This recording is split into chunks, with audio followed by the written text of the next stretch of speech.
Stuff you gotta know before you flip the house. Jason Christiansen, you know a thing or two about lenders? Yes. Yes. I don't know about lenders, but I know that half the electricians that I know belong in jail. Half the stucco guys that I know belong in jail. Yeah. Half the home inspectors that I know belong in jail. Yeah. And some of the realtors that I know belong in jail. Yeah. What about lenders? Talk to me about lenders. I don't know any sideways lenders. Yeah. I know of sideways lenders, but they're regulated pretty heavily. Belonging in jail is different, but giving you a good deal and taking care of you like you need are different. So this is interesting because you can get, I am a fair priced lender.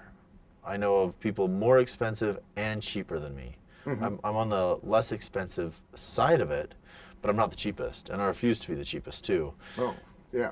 Because I kind of look at it the way you buy cars, right? Like, do you go out there and say, give me your cheapest thing? Like, I don't. You know, it's like you end up with a rust thing that you can see the ground as you drive by.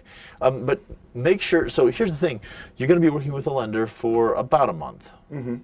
Make sure he or she communicates the way you want, that easy to go hold of, easy to understand, and is knowledgeable about the products, has the products you want. As I have a correlated story as the home inspector, and I've been doing this for almost 3 decades now. And there was a day when I used to have to make a sales pitch. Uh-huh. And part of my sales pitch, when they'd ask me what the price was and trying to work me down, I'd basically say, no, I'm not the cheapest guy. If you want the cheapest guy, hire your brother-in-law. Or there's a guy that just got fired from the grocery store last week, and now he's a home inspector. He'll be cheap. But you know, if you respect yourself and you didn't just start yesterday, you don't want to be the cheapest guy around.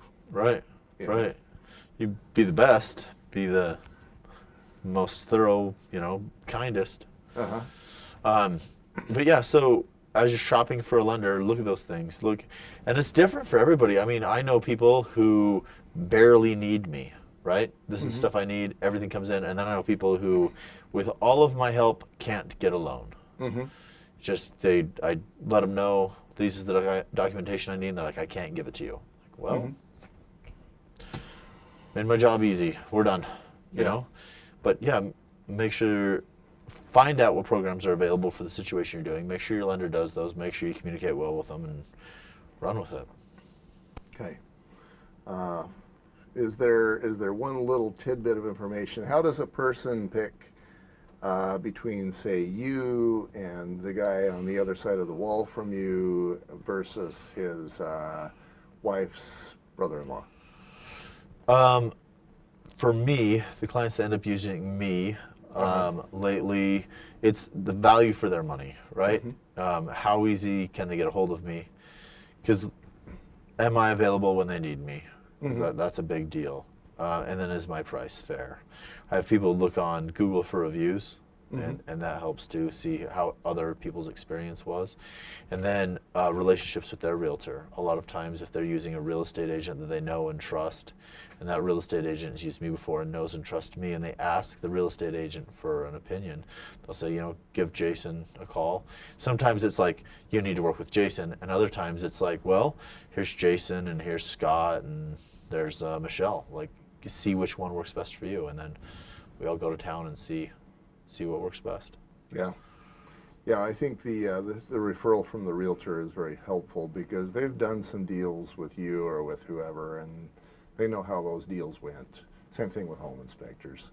Yeah. And they know who was able to accomplish what and who treated the client the way they deserve. So, alrighty.